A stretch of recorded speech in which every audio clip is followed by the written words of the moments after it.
Bonjour et bienvenue dans cette vidéo dédiée à la nouvelle version de Kaspersky Endpoint Security, la version 11.7.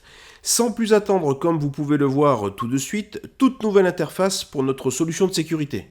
On retrouve sur l'écran d'accueil les principales informations et fonctionnalités. Par exemple, l'accès au rapport, l'accès à la quarantaine, mais aussi des informations sur les technologies de menace et notamment quel module a détecté quoi.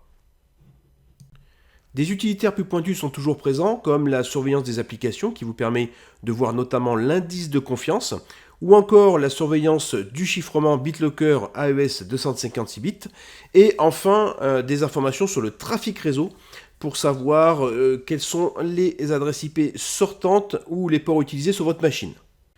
La section sécurité vous permettra de voir les différents composants activés sur la machine. Bien évidemment, je suis actuellement sous une stratégie. L'administrateur a fait en sorte que je ne puisse pas modifier les paramètres, chose classique que vous connaissez maintenant parfaitement.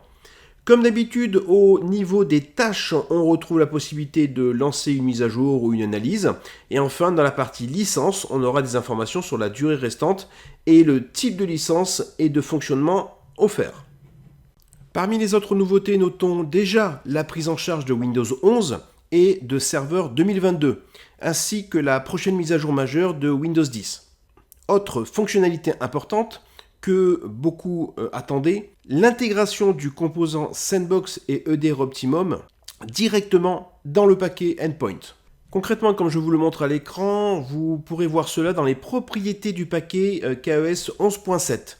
On retrouve maintenant trois petites cases qui permettent une installation et une intégration simplifiée des différents EDR, c'est-à-dire la Sandbox, l'EDR Optimum et l'EDR Manager.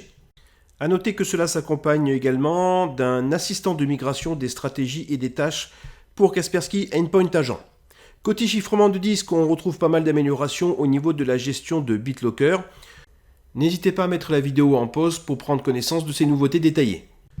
Voilà, je vais m'arrêter là pour la partie nouveauté. Comme vous pouvez le voir sur ce slide, il y en a encore quelques-unes, mais je vous invite à consulter les release notes qui contiennent la liste exhaustive des nouvelles fonctionnalités, mais également toutes les procédures de migration et d'installation.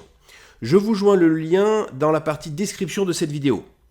Voilà, c'est tout pour aujourd'hui. Merci d'avoir pris le temps de regarder ce tutoriel. N'hésitez pas à partager avec vos collaborateurs, à liker et à poser vos questions dans les commentaires. À bientôt.